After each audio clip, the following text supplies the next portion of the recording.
Hello guys, നമ്മൾ ഇന്ന് കാണാൻ പോകുന്നത് ലവ് ഫോർമുലയുടെ അവസാനത്തെ എപ്പിസോഡാണ്. സോ എത്ര പേർക്ക് ഈ ഡ്രാമ ഇഷ്ടപ്പെട്ടെന്ന് ഇപ്പൊ തന്നെ കമന്റ് ഇട്ട് ലൈക്ക് ചെയ്തോ. സോ ഇപ്പൊ നമുക്ക് ഇന്നത്തെ എപ്പിസോഡിലേക്ക് പോകാം. കഴിഞ്ഞ എപ്പിസോഡിന്റെ അവസാനം ടോങ് തിരിച്ചു വന്നായിരിക്കും നമ്മൾ കണ്ടത്. ടോങ് വന്നിട്ട് യാൻഷങ്ങായിട്ട് ഒരു ഫ്രണ്ടിനെ പോലെയൊക്കെ ഇപ്പൊ സംസാരിക്കുന്നത്. അതായത് അവന്റെ വിഷമങ്ങളൊക്കെ മാറ്റാൻ വേണ്ടി ഇവള് പിയാനൊക്കെ വായിച്ചു കൊടുക്കും. പക്ഷെ തെറ്റായിട്ട് മനസ്സിലാക്കി പോന്ന സിയാനാണ് കുറച്ച് അപ്സെറ്റായി. അവൾ അസൂയപ്പെട്ടിരിക്കുമ്പം അതിനേശം യാൻഷങ് ആണ് ഇവളെ പറഞ്ഞ് മനസ്സിലാക്കും, സത്യത്തി ഇവൻ ടോങ്ങിന്റെ കൂടെ ചുമ്മാ ടൈം സ്പെൻഡ് ചെയ്തൊന്നല്ല, അവന്റെ കൂടെ ഷിയും കൂടെ ഉണ്ടായിരുന്നെന്ന്.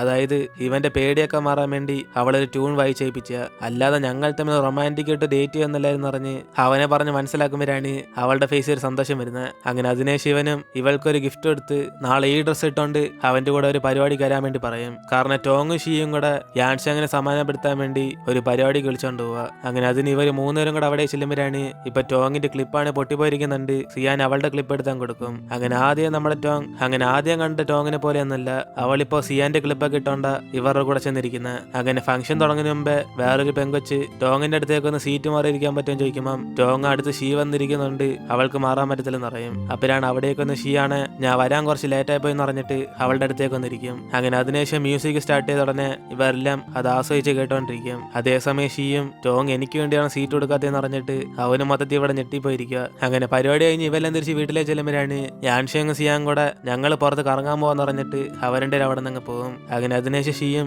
എങ്കിൽ പിന്നെ നമുക്ക് വീട്ടിൽ പോയാലെന്ന് പറഞ്ഞ് അവളെ വിളിക്കുമ്പം അവൻ പ്രതീക്ഷിക്കാത്ത പോലെ ഇവളാണ് അവന്റെ കൈ കയറി പിടിച്ചിട്ട് നമുക്ക് പോകാന്ന് പറയും. അങ്ങനെ അതുകൊണ്ട് അവൻ മൊത്തത്തിൽ അങ്ങ് ഹാപ്പിയായി. അങ്ങനെ അതിനേശം സിയാങ്ങും ബാക്കി എല്ലാവരും കൂടെ അവരുടെ ക്ലബിന് പെയിന്റ് അടിച്ചിട്ട് ഇവരെല്ലാം പുറത്തിറങ്ങുമ്പോഴാണ് അവിടേക്ക് വരുന്ന ടോങ് ആണ് ഇവള് തന്നെ ഹെയർ ക്ലിപ്പ് തരാൻ വേണ്ടി വന്നേന്ന് പറയും. അങ്ങനെ അതിനേശം സിയാൻ അത് വാങ്ങിച്ചു വെച്ചിട്ട് കൂടെ തന്നെ അവളുടെ റെക്കോർഡിങ്ങും അവിടെ തന്നെ വെച്ചിട്ട് പോകും. എന്നിട്ട് ടോങ് സിയാന് കൂടി അടിച്ചുമ്പോൾ പുറത്തേക്ക് വന്നിട്ട് അവളും ബായ് പറഞ്ഞിട്ട് അവിടെ നിന്ന് പോകും. ഇതേ സമയം യാൻഷങ്ങും അവൻ മറ്റേ ഡോക്ടറിനെ ചെക്ക് ചെയ്ത് നോക്കുമ്പോഴാണ് അദ്ദേഹം ഇവന്റെ കണ്ടീഷൻ കുറച്ച് ക്രിട്ടിക്കലാന്ന് പറഞ്ഞിട്ട് ഇവന്റെ മനസ്സിലുള്ള വിഷമങ്ങളൊക്കെ അത്ര എളുപ്പത്തിൽ മാറ്റാൻ പറ്റത്തില്ലെന്ന് പറയും. പക്ഷെ എന്നാലും നമുക്ക് ട്രൈ ചെയ്ത് നോക്കാന്ന് പറഞ്ഞിട്ട് അയാൾ ഓരോ ട്രീറ്റ്മെന്റ് ആയിട്ട് ഇങ്ങനെ ചെയ്തോണ്ടിരിക്കും. അങ്ങനെ അതിനുശേഷം പുറത്ത് ഫുഡെല്ലാം കഴിച്ചിട്ട് സിയാനും ബാക്കി എല്ലാവരും കൂടെ തിരിച്ച് ക്ലബിലേക്ക് വരുമ്പോഴാണ് സിയാന്റെ റെക്കോർഡിംഗ് ആണ് ഇപ്പോൾ അവൾ വച്ച സ്ഥലത്ത് കാണത്തില്ല.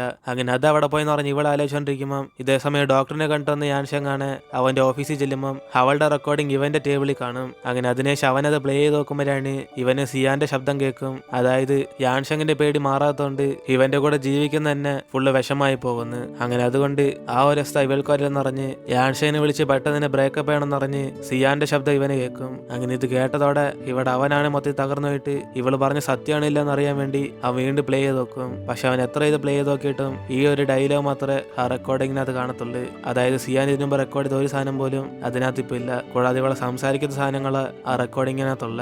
അതുകൊണ്ട് അത് മനസ്സിലാക്കാതെ അവനാണ് ദേഷ്യത്തി നേരെ സിയാനെ കാണാൻ വന്നിട്ട് ഈ റെക്കോർഡിംഗ് ആണ് നീ തപ്പിക്കൊണ്ടിരുന്നതെന്ന് പറഞ്ഞ് അവളുടെ കൊടുക്കുമ്പം അവൾ സന്തോഷത്തിൽ നീ റെക്കോർഡിംഗ് എല്ലാം പ്ലേ ചെയ്ത് നോക്കിയാന്ന് പറഞ്ഞിട്ട് അവനോട് ചോദിക്കും. അപ്പോഴാണ് അവനും സത്യത്തിൽ ഇത് നീയാണ് റെക്കോർഡ് ചെയ്തെന്ന് പറഞ്ഞ് അവളോട് ചോദിക്കുമ്പം അവളും കാര്യം എന്തെന്ന് മനസ്സിലാക്കാതെ അവളെ ഇതിനകത്തെല്ലാം റെക്കോർഡ് ചെയ്തെന്ന് പറയും. അതുകൊണ്ട് അവനും ദേഷ്യത്തി ഓക്കെ, സോ അപ്പൊ നിന്റെ മനസ്സിലുള്ള കാര്യങ്ങളെല്ലാം നീ ഇതിനകത്ത് റെക്കോർഡ് ചെയ്ത് വെച്ചേക്കുക, എങ്കിൽ പിന്നെ ബായ്. ഇതിന് അവനും ദേഷ്യത്തി അവിടെ നിന്നുമ്പം ഇവൾക്കാണ് എന്തോ സംഭവം എന്നറിയാതെ അവന്റെ പുറകെ തന്നെ ഒന്ന് സംസാരിക്കാൻ വേണ്ടി നോക്കും. പക്ഷെ അവനാണ് ഇവൾ ഒട്ടും തന്നെ മൈൻഡ് ചെയ്യത്തില്ല. അതുകൊണ്ട് അവൾ അവിടെ തെന്നടിച്ച് വീഴുന്നവരൊക്കെ നാടകം കാണിച്ച് ഇവനോട് സംസാരിക്കാൻ നോക്കുമ്പോൾ അവനിനി മേലെ എന്നെ ഫോളോ ചെയ്ത പോലെ പറഞ്ഞിട്ട് അവിടെ നിന്ന് ചെല്ലും. അങ്ങനെ അതുകൊണ്ട് സിയാനും ഇവൻ എന്തുകൊണ്ട് എങ്ങനെ കാണിക്കുന്നറിയാതെ അവളും അത് അപ്സെറ്റ് ആയിട്ടിരിക്കും. അങ്ങനെ അതിനുശേഷം സിയാൻ അവന്റെ ഫ്രണ്ട്സായിട്ടൊക്കെ ഹെൽപ്പ് ചെയ്യിക്കുമ്പോഴാണ് അവരെല്ലാരും കൂടെ യാൻഷങ് പെട്ടെന്ന് അങ്ങനെ ദേഷ്യപ്പെടാനുള്ള കാരണം എന്തോന്ന് ഇവൾ ഓർത്തെടുക്കാൻ വേണ്ടി പറയും. അങ്ങനെ അവസാനം ഇവർ തമ്മിൽ എന്തോ സംസാരിച്ചെന്ന് പറഞ്ഞ് ചോദിക്കുമ്പോൾ സിയാനും അവൾ റെക്കോർഡ് ചെയ്ത സംഭവങ്ങളൊക്കെ അവൻ കേട്ടിട്ട് ഇങ്ങനെ ദേഷ്യപ്പെടുന്നതെന്ന് അവൾ പറയും. പക്ഷെ അതിനകത്ത് അങ്ങനെ മോശമായിട്ടൊന്നും ഞാൻ പറഞ്ഞില്ലെന്ന് പറഞ്ഞ് ഇവൾ യുവമാരോടൊക്കെ പറയുമ്പോഴാണ് അതേസമയം ഷീ അത് വാങ്ങിച്ചിട്ട് പ്ലേ ചെയ്ത് നോക്കും. പക്ഷെ ഇതിനുമ്പ് ഇവളുടെ കയ്യിൽ നിന്ന് തറ വീണ് പോയതുകൊണ്ട് ആ സാധനമാണ് ഇപ്പൊ വർക്ക് ചെയ്യത്തില്ല. അങ്ങനെ അതുകൊണ്ട് സിയാനാണ് പേടിച്ചിട്ട് എങ്കിൽ പിന്നെ ഇത് ശരിയാക്കാൻ പറ്റുമെന്ന് പറഞ്ഞ് അവനോട് ചോദിക്കുമ്പോൾ അവന് ശരിയാക്കാൻ കുറച്ച് സമയമെന്ന് പറഞ്ഞ് അതങ്ങ് വാങ്ങിച്ചു വയ്ക്കും. അതിനുശേഷം ഇവർക്കാർക്കൊന്നും പിടി കിട്ടാതെ എന്തായാലും ഇവർ തമ്മിലുള്ള പ്രോബ്ലം തീരാൻ വേണ്ടി യാൻഷങ് സിയാന് കുറച്ച് സമയം സംസാരിച്ചാൽ മതി ഇവരൊക്കെ തീരുമാനിക്കും. അങ്ങനെ അതുകൊണ്ട് അതിനൊരു അവസരം ഒപ്പിച്ചേർന്നെന്ന് പറഞ്ഞിട്ട് യാൻഷങ്ങിനെ സ്വിമ്മിംഗ് പൂളിലേക്ക് ഇവരൊക്കെ വരാൻ പറഞ്ഞ് അവിടേക്ക് സിയാനെ പറഞ്ഞയക്കും. അപ്പോഴാണ് അവനും സിയാനെ മാത്രം അവിടെ കണ്ട ഉടനെ ഇവന് കാര്യം പിടികിട്ടി ഇവന്റെ ഫ്രണ്ട്സ് എല്ലാവരും കൂടെ ഇങ്ങനെ ഒരു അവസരം ഒപ്പിച്ചാന്ന്. പക്ഷെ അവനാണ് ഇപ്പൊ ചുമ്മാതെ ദുഃഖത്തിലുള്ളതുകൊണ്ട് ഇവളുടെ റെക്കോർഡിംഗ് കേട്ട ദേഷ്യത്തിലും ഇവളെ മൈൻഡ് ചെയ്യാതെ പോകാൻ വേണ്ടി നോക്കും. അപ്പോഴാണ് അവളും ഞാൻ പറയുന്നത് നീ എന്താ കേൾക്കാത്തെന്ന് പറഞ്ഞ് അവനോട് തിരിച്ചു ചോദിക്കുമ്പോൾ അവന് ഇപ്പോഴെങ്കിലും നിനക്ക് എന്റെ ക്യാരക്ടർ മനസ്സിലായില്ലെന്ന് പറഞ്ഞ് അവൻ ഇങ്ങനത്തെ ഒരു വ്യക്തിയാന്ന് പറയും. അങ്ങനെ അതുകൊണ്ട് നമുക്ക് ബ്രേക്കപ്പ് ചെയ്യാന്ന് പറഞ്ഞിട്ട് അവൻ അവിടെ നിന്ന് പോകും. അങ്ങനെ ഇത് കേട്ട് സിയാനാട് ഇവിടെ മൊത്തം തകർന്നായിരിക്കുക. അതിനുശേഷം ഇതെല്ലാം കേൾക്കുന്ന ഇവരുടെ ഫ്രണ്ട്സ് ആണ് അവരെ സമാനപ്പെടുത്താൻ നോക്കിയാലും റിലേഷൻഷിപ്പിന്റെ ഇടയ്ക്ക് നമ്മൾ പോലെന്ന് പറഞ്ഞിട്ട് അവരൊക്കെ സൈലന്റ് ആയിട്ട് നിൽക്കും. അങ്ങനെ അതിനുശേഷം ഇവിടെ യാൻഷങ് വിഷമിച്ചിരിക്കുന്നുണ്ട് അവന്റെ ആന്റി വേണ്ടി ജിയാങ്ങും അവനെ വന്ന് സമാധാനപ്പെടുത്തിക്കൊണ്ടിരിക്കും. അങ്ങനെ ബ്രേക്കപ്പ് അല്ലേ, അല്ലാതെ ലോകം ഒന്നും അവസാനിച്ചിട്ടില്ലല്ലോ എന്ന് പറഞ്ഞിട്ട് അവള് വന്ന് അവനെ ആശ്വാസപ്പെടുത്തും. കൂടാണ്ട് അതിന്റെ ഇടയ്ക്ക് തന്നെ ഇവരുടെ പ്രശ്നം ചോദിച്ച് മനസ്സിലാക്കാൻ നോക്കുമ്പോഴാണ് അവനാണ് ബോധമില്ലാതെ ഇവളോടൊന്നും പറയത്തില്ല. അതുകൊണ്ട് അവൾ അവിടെ നിന്ന് എഴുന്നേറ്റങ്ങ് പോകും. അതിനുശേഷം അവിടേക്ക് വരുന്ന ടോങ് ആയിരിക്കും അവനെ പൊക്കിയെടുത്തോണ്ട് ഹോസ്റ്റലിലേക്ക് ചെല്ലുന്നത്. ഇതേ സമയം സിയാൻ ഒരു ഓർമ്മയില്ലാതെ നേരെ യാൻഷങ്ങിന്റെ ഹോസ്റ്റലിന്റെ അവിടെ നിൽക്കുമ്പോഴാണ് അവിടെ ടോങ് അവനെ പൊക്കിക്കൊണ്ട് പോകുന്നുണ്ട്.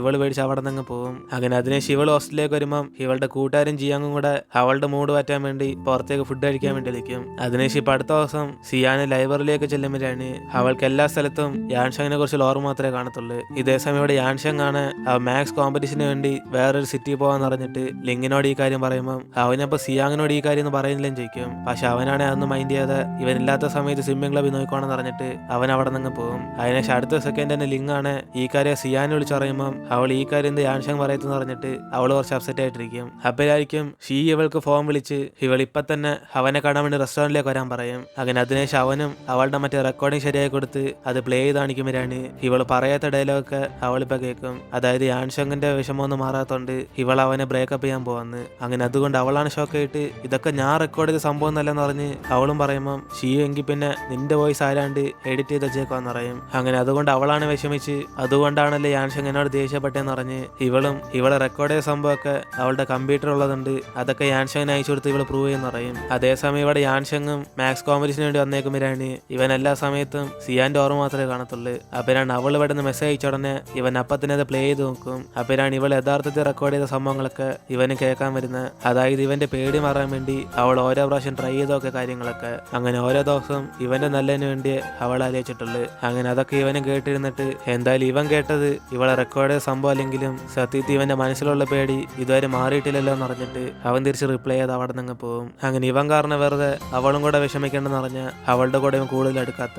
അതിനുശേഷം ഈ റെക്കോർഡിംഗ് എല്ലാം അയച്ചു കൊടുത്തിട്ട് സിയാൻ അവന് ഫോൺ വിളിച്ചു നോക്കുമ്പോൾ അവന്റെ ഫോൺ ഇപ്പോഴും റിങ് ചെയ്യത്തില്ല. അതുകൊണ്ട് ഷീയെ ചെന്ന് കണ്ട് ഇവനൊന്നും കൂടെ ഒന്ന് വിളിച്ചു നോക്കാൻ പറ്റുമെന്ന് ചോദിക്കുമ്പോൾ അവന് ചിലപ്പോൾ ബിസി ആയതുകൊണ്ടായിരിക്കും ആ ഫോൺ എടുക്കാത്തതെന്ന് പറഞ്ഞിട്ട് ഇവൻ വേണേ മെസ്സേജ് അയച്ചു നോക്കാന്ന് പറയും. അങ്ങനെ അതുകൊണ്ട് അവനും സിയാൻ അയച്ച ഓഡിയോ ഫയലൊക്കെ കേട്ടാന്ന് പറഞ്ഞ് യാൻഷങ്ങിനോട് ചോദിക്കുമ്പോഴാണ് അവൻ അതൊക്കെ വായിച്ചെന്ന് പറഞ്ഞ് അവന് റിപ്ലൈ ഇടും. അതിനുശേഷം സിയാനാണ് ഇതുകൊണ്ട് വിഷമിച്ചിട്ട് അവൻ അതൊക്കെ കേട്ടിട്ടും എന്നെന്താ ഫോൺ വിളിക്കാത്തതെന്ന് പറഞ്ഞിട്ട് ഇവൾ അപ്സെറ്റ് ആകുമ്പം ഷീ എന്തായാലും യാൻഷങ് വന്നിട്ട് നിങ്ങൾ തമ്മിൽ നേരിട്ട് സംസാരിക്കുന്ന അവളെ സമ്മാനപ്പെടുത്തും. അങ്ങനെ അതിനുശേഷം സിയാനാണ് അവനെ കുറിച്ച് ആലോചിച്ച് തന്നെ വിഷമിച്ച് ഇവൾക്ക് പനി പിടിക്കും. അതുകൊണ്ട് ജിയാങ്ങും പെട്ടെന്ന് നിനക്ക് പനി പിടിച്ചിട്ടും അവൻ നിന്നെ അവോയ്ഡ് ചെയ്യാൻ നോക്കട്ടെ എന്ന് പറഞ്ഞിട്ട് പെട്ടെന്ന് യാൻഷങ്ങിന്റെ ഫോൺ വിളിക്കുമ്പം ഇവളെ സിയാനാണ് വിളിക്കണമെന്ന് പറഞ്ഞ് പേടിച്ചിരിക്കും. അപ്പോഴാണ് യാൻഷങ് ഫോൺ എടുത്ത് അവൾക്ക് പനി പിടിച്ചാലും പിടിച്ചില്ലെങ്കിലും അത് എനിക്കെന്താ പ്രശ്നം എന്ന് പറഞ്ഞിട്ട് അവനും ബിസിയാന്ന് പറഞ്ഞ് ഫോൺ കട്ട് ചെയ്യും. പക്ഷെ ഇവളോട് സംസാരിച്ച അടുത്ത സെക്കൻഡ് തന്നെ അവന് സിയാന് കഴിക്കാൻ വേണ്ടി ഫുഡൊക്കെ ഓർഡർ ചെയ്ത് കൂടാതെ അവൾക്ക് വേണ്ടി മരുന്നും ഇവൻ പാർസൽ അയക്കാൻ വേണ്ടി വിളിച്ചു പറയും. അങ്ങനെ അതിനുശേഷം ഇവിടെ സിയാനാണ് ഫോൺ കോൾ വരും ഇവൾക്കൊരു ലക്കി ഡ്രോ വഴി ബ്രേക്ക്ഫാസ്റ്റ് ഫ്രീ ആയിട്ട് കിട്ടിയെന്ന്.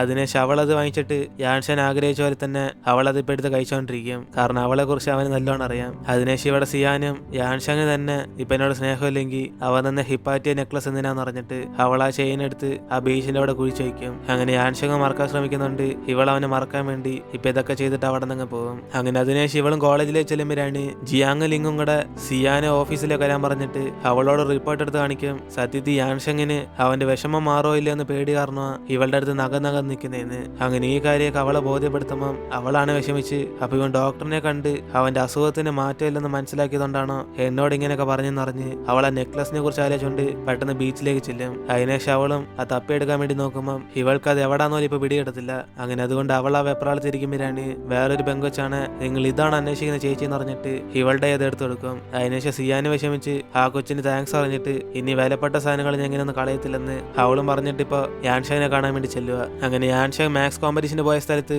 ഇവളൊരു കേക്കായിട്ട് ചെല്ലുമ്പോഴാണ് അവിടുത്തെ വാച്ച്മാനാണ് ഇവളെ പോകാൻ സമ്മതിക്കത്തില്ല. പക്ഷെ അവളെ നൈസിന് എസ്കേപ്പായി അകത്തേക്ക് കയറി ചെല്ലുമ്പം ഇവന്റെ പരീക്ഷ എവിടെ നടക്കുന്നതെന്ന് പറഞ്ഞിട്ട് ഇവൾ ഓരോ സ്ഥലത്തും ചെന്ന് നോക്കിക്കൊണ്ടിരിക്കും. അപ്പോഴാണ് അവസാനം ഇവളാൻ പരീക്ഷ എന്ന സ്ഥലം കണ്ടെത്തിയ ഉടനെ അവിടെ മുകളിൽ നിന്ന് ഇവള് ഹിപ്പാറ്റിയ എന്ന് പറഞ്ഞ് എഴുതിക്കൊണ്ടിരിക്കും. അങ്ങനെ അതിനുശേഷം സെക്യൂരിറ്റി കണ്ട് ഇവള് പേടിച്ചു പോകുമ്പോഴാണ് ഇവിടെ പിള്ളേരെല്ലാരും കൂടെ ഏതൊരു ബെങ്കൊച്ചിന്ന് ഇത് എഴുതിയിട്ടോ എന്ന് പറയുമ്പോൾ യാൻഷൻ അത് കണ്ടിട്ട് സിയാനെന്ന് മനസ്സിലാകും. അങ്ങനെ അതുകൊണ്ട് അവന് പെട്ടെന്ന് തന്നെ ആ പരീക്ഷയിൽ എഴുതി തീർത്തിട്ട് ആ പേപ്പർ കൊടുത്തിട്ട് അവൾ അന്വേഷിച്ച് അങ്ങ് പോകും. അങ്ങനെ അവൻ അവളെ കാണാനുള്ള ആഗ്രഹത്തിൽ ഓടി പുറത്തേക്ക് ചെല്ലുമ്പോഴാണ് അതേസമയം അവൾ ഇവന്റെ പുറകെ വന്നിട്ട് ഞാൻ ഇവിടെ ഉണ്ട് യാൻഷങ് എന്ന് പറഞ്ഞ് അവനെ വിളിക്കും. അങ്ങനെ അതിനുശേഷം അവനാണ് അവളെ കണ്ട സന്തോഷത്തിൽ ഓടി അടുത്തേക്ക് ചെല്ലുമ്പോഴാണ് സിയാനും ഇവന്റെ മെഡിക്കൽ റിപ്പോർട്ടൊക്കെ അവൾ വായിച്ചു നോക്കിയെന്ന് പറയും. അതുകൊണ്ട് നീ വിചാരിക്കുന്ന പോലെ നിന്റെ പേടി മാറാത്തോണ്ട് എനിക്ക് നിന്റെ കൂടെ ഇരിക്കുന്ന ഒരു ഭാര്യയായിട്ട് തോന്നുന്നില്ലെന്ന് അവനെ പറഞ്ഞ് മനസ്സിലാക്കും. അതിനുശേഷം നിനക്ക് സ്വിമ്മിങ് അറിയത്തില്ലേ പോലും എനിക്ക് സ്വിമ്മിങ് അറിയാലോ എന്ന് അറിഞ്ഞിട്ട് ഇവൻ അതിനെക്കുറിച്ചൊന്ന് ആലോചിക്കണമെന്ന് അറിയാം. അപ്പോഴാണ് അവന് സന്തോഷത്തി ഇവൾ അയച്ചെന്ന റെക്കോർഡിംഗ് എല്ലാം കേട്ടെന്ന് പറയുമ്പം അവൾ നടന്നെല്ലാം നടന്നു കഴിഞ്ഞ് ഇനി നമ്മൾ തമ്മിൽ വേറെ സീക്രട്ട് ഒന്നും വേണ്ടെന്ന് അറിഞ്ഞ്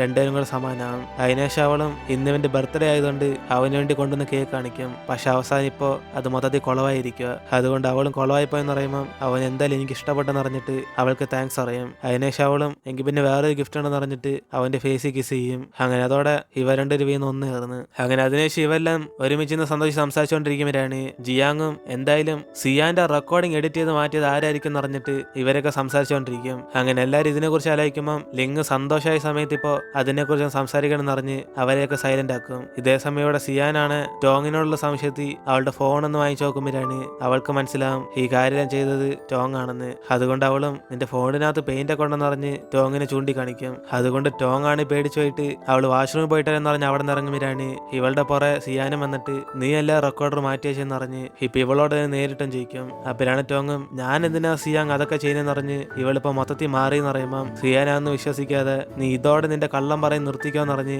അവളെ വഴക്കുറയും. കാരണം ഇവളുടെ ഫോണിനകത്തിരുന്ന പെയിന്റ് ഇവരുടെ ക്ലബ്ബിൽ അടിച്ച അതേ പെയിന്റ് ആണ്. അങ്ങനെ റെക്കോർഡിംഗ് എടുക്കാൻ നോക്കിയപ്പോൾ നിന്റെ ഫോണിനകത്ത് അത് പറ്റിയ പെയിന്റ് ആണെന്ന് ഇവള് കറക്റ്റ് ആയിട്ടും ഗസ് ചെയ്യും. അതായത് അന്ന് സിയാന് ബായ് പറയുന്ന പോലെ പറഞ്ഞിട്ട് ഇവള് വീണ്ടും ആ ക്ലബ്ബിൽ ചെന്ന് ആ റെക്കോർഡിംഗ് അടിച്ചു മാറ്റിയതാ. അങ്ങനെ അതിപ്പോ ഇവൾ സമ്മതിച്ചില്ലെങ്കിൽ പോലും ഇവളുടെ മുഖം തന്നെ അത് കാണിച്ചു കൊടുത്തെന്ന് സിയാൻ പറയുമ്പോൾ ടോങ്ങാണ് ദേഷ്യത്തി അതൊക്കെ ഞാനാണ് ചെയ്തത്, അതിന് നിനക്കിപ്പോ എന്തുവാ, നിന്നെക്കാളും മുമ്പേ തന്നെ എനിക്ക് യാൻഷങ്ങൻ അറിയാം, ഞാൻ ആ കൊച്ചിൽ തൊട്ട് അവനോട് ഒരുമിച്ച് വളർന്ന്, നീയൊക്കെ എവിടെ നിന്ന് കയറിയെന്നടി, നീ മാസം ഇല്ലായിരുന്നെങ്കിൽ യാൻഷങ് എന്നെ സ്നേഹിച്ചേനെ എന്നിന് ഇവൾ ഓരോന്നൊക്കെ പറയുമ്പോൾ അവിടെയൊക്കെ ഒന്ന് യാൻഷങ്ങും നീ എന്ത് ശ്രമിച്ചാലും നമ്മൾ തമ്മിൽ ഫ്രണ്ട് മാത്രമേ ഉള്ളൂ, കാരണം എനിക്കിഷ്ടം എന്റെ സിയാനെ, അല്ലാതെ നമ്മൾ തമ്മിൽ ഒരു ബന്ധമില്ല എന്നിന് ഇവനും പറഞ്ഞിട്ട് അവളെ വിളിച്ചുകൊണ്ട് അവിടെ നിന്ന് പോകും. അതിനുശേഷം അവിടെയൊക്കെ വരുന്ന ഷീയാണ് ഇവള് കരയുന്നുണ്ട് ടിഷ്യൂ പേപ്പർ എടുക്കുമ്പോൾ ടോങ്ങും ഷീയെ തടഞ്ഞിർത്തി നീ എന്നെ ഒറ്റയ്ക്കാക്കിട്ട് പോകാൻ പോവാണെന്ന് പറഞ്ഞ് ഇവനോട് ചോദിക്കുമ്പം ഇവിടെ ഷീക്ക് മനസ്സിലായി സത്യത്തിൽ ഇവൾ ഒരിക്കലും മാറാൻ പോകുന്നില്ലെന്ന്. അങ്ങനെ അതുകൊണ്ട് അവനും യാൻഷങ്ങിനെ സെറ്റാക്കാൻ വേണ്ടി വെറുതെ എന്റെ കൂടെ നീ കപ്പിളായിട്ടിരിക്കുന്ന പോലെ ആക്ട് ചെയ്ത് മോശമായി പോയെന്ന് പറഞ്ഞ് അവനെ നല്ലോണം ഹേർട്ടായി.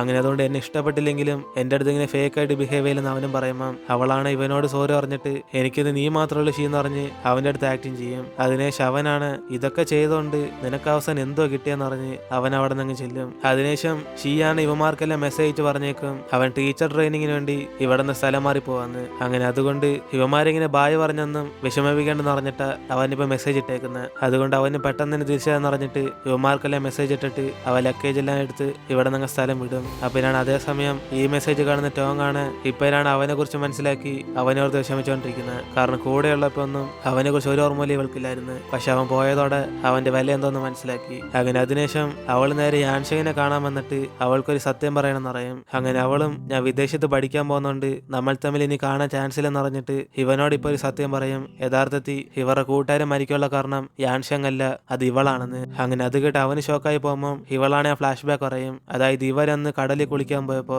ടോങ് ആയിരിക്കും ഇവർക്ക് എല്ലാവർക്കും കൂടെ ഓക്സിജൻ ടാങ്ക് വാങ്ങിക്കാൻ വേണ്ടി പോയത്. പക്ഷെ അവളാണ് അറിയാതെ അവിടുത്തെ ബ്രോക്കൺ ആയിട്ടുള്ള 2 ഓക്സിജൻ ടാങ്ക് എടുത്തോണ്ട് വരും. അങ്ങനെ ആ 2 സാധനമായിരിക്കും യാൻഷങ് അവന്റെ കൂട്ടുകാരും കൂടെ ഇട്ടോണ്ടിരുന്നത്. അങ്ങനെ ഇവള് കാണാതെ എടുത്തോണ്ടെന്ന ആ തെറ്റ് കാരണം അന്ന് ഇവരുടെ കൂട്ടുകാരെ മരിച്ചുപോയത്. അങ്ങനെ ആ സത്യം അവൾക്ക് അന്നേ അറിയായിരുന്നെങ്കിലും ഇവള് മാത്രം ആ വിഷമം ഫേസ് ചെയ്താൽ പോരെന്ന് പറഞ്ഞ യാൻഷന്റെ ഭാഗത്തും ആ ഭാര്യ ഇവളെ ഷെയർ ചെയ്ത് കൊടുത്ത്. അങ്ങനെ ഈ കാര്യം ഇപ്പൊ ഇവനോട് പറഞ്ഞ ഉടനെ അവൾക്കിപ്പോ മനസ്സിലുള്ള ഭാര്യയൊക്കെ എന്ന് പറഞ്ഞിട്ട് അവൾ ഇനി സമ്മാനിച്ച് ജീവിക്കാൻ പറയും. അതുകൊണ്ട് ഇപ്പൊ നിനക്ക് നിന്റെ വിഷമങ്ങളിൽ നിന്ന് ഫ്രീഡം കിട്ടിയെന്ന് യാൻഷങ്ങിനെ പറഞ്ഞ് മനസ്സിലാക്കും. അങ്ങനെ അവസാനം ഷീ പോയതോടെയാണ് യഥാർത്ഥത്തിൽ ടോങ് ഇപ്പോ ഒരു പുതിയ ജീവിതം സ്റ്റാർട്ട് ചെയ്യുന്നത്. അതിനുശേഷം സിയാനാണ് യാൻഷങ് പറഞ്ഞ് സമ്മാനപ്പെടുത്തും. എന്തായാലും ഇനി പാസ്റ്റിനെ കുറിച്ച് ആലോചിച്ച് വിഷമിച്ചിട്ട് കാര്യമൊന്നുമില്ല. ഇനിയിപ്പോ അവന്റെ കൂട്ടുകാരൻ ജീവനോടുണ്ടെങ്കിലും ഇവനിങ്ങനെ വിഷമിച്ചിരിക്കുന്ന അവൻ ഒരിക്കലും ആഗ്രഹിക്കത്തില്ലെന്ന്. അതുകൊണ്ട് യാൻഷങ്ങും ഇവള് പറഞ്ഞ എന്തായാലും സത്യമെന്ന് പറഞ്ഞ് അവന്റെ കൂട്ടുകാരന്റെ ഡ്രീം ഇവ നടത്തി കൊടുക്കുന്ന അവന് സന്തോഷം എന്ന് പറയും. അങ്ങനെ അവസാനം യാൻഷങ് ആഗ്രഹിച്ച പോലെ തന്നെ അവന് സിയാനും കൂടെ വാട്ടർ റെസ്ക്യൂ ടീമിൽ വർക്ക് കിട്ടും. അങ്ങനെ അതുകൊണ്ട് അവനിപ്പോ ഭയങ്കര ഇമോഷണലായി അവന്റെ കൂട്ടുകാരനോട്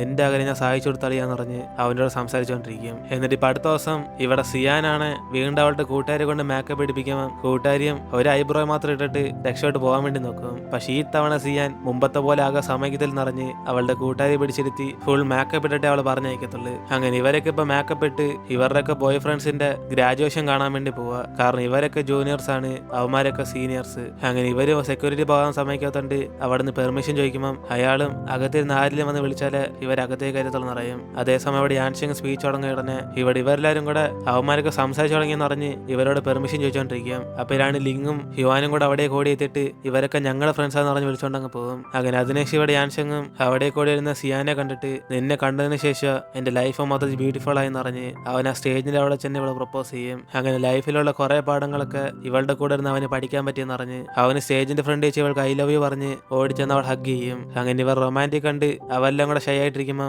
നമ്മൾ ഇതേപോലെയൊക്കെ സ്പീച്ച് അറിഞ്ഞ് വീഴ്ത്തണമെന്ന് അറിഞ്ഞിട്ട് ലിംഗ അവിടെ നിന്ന് ചുമ്മാ കളിയായിക്കൊണ്ടിരിക്കും. അങ്ങനെ അതിനുശേഷം ഇവരൊക്കെ ഒരുമിച്ച് ഫോട്ടോസ് എടുത്ത് ഇവരുടെ ഗ്രാജുവേഷൻ അടിച്ച് വിളിച്ചുകൊണ്ടിരിക്കും. അങ്ങനെ ഓരോരുത്തരും കപ്പിൾസ് ആയിട്ട് കറങ്ങാൻ പോകുമ്പോഴാണ് ഇവിടെ യാൻഷങ്ങും സിയാനും കൂടെ ഇരുന്ന് സംസാരിച്ചുകൊണ്ടിരിക്കും. അങ്ങനെ സിയാനും ആദ്യം നീയാ വന്നെന്നെ തള്ളി വിട്ടിട്ട് ഇതുവരെ സോറി ചോദിച്ചിട്ടില്ലെന്ന് അവനോട് പറയുമ്പോൾ അവനും അന്ന് തള്ളിയിട്ടില്ലായിരുന്നെങ്കിൽ നമ്മൾ തമ്മിൽ ചിലപ്പോൾ കണ്ടു കാണത്തില്ലെന്ന് അറിഞ്ഞ് ഇവർ രണ്ടുപേരും ഇവിടെ നിന്ന് സംസാരിച്ചുകൊണ്ടിരിക്കും. അങ്ങനെ അതിനുശേഷം വെക്കേഷൻ വീട്ടിൽ ഇവരെല്ലാം തിരിച്ച് വീട്ടിലേക്ക് ചെല്ലുമ്പോഴാണ് സിയാനും യാൻഷാനെ കണ്ടിപ്പോൾ 11 ദിവസമായെന്ന് അറിഞ്ഞ് അവൾ കലണ്ടറിലൊക്കെ മാർക്ക് ചെയ്തോണ്ടിരിക്കും. അപ്പോഴാണ് അവിടേക്ക് വരുന്ന അമ്മൂമ്മയും ഇവരുടെ വീട്ടിൽ ഒരു ഗസ്റ്റ് വരുന്നെന്ന് അറിഞ്ഞിട്ട് ഇവളെ പുറത്തേക്ക് ചെന്ന് മീൻ പിടിക്കാൻ വേണ്ടി പറയും. അങ്ങനെ അവൾ അവിടുത്തെ മീനൊക്കെ പിടിച്ചോണ്ട് എനിക്ക് യാൻഷാനെ കാണാൻ ആഗ്രഹമുണ്ടെന്ന് പറഞ്ഞ് അവള് പ്രാർത്ഥിച്ചുകൊണ്ടിരിക്കുമ്പോൾ അങ്ങ് ദൂരെ ഇരുന്ന് യാൻഷാൻ കാണാൻ സിയാ എന്ന്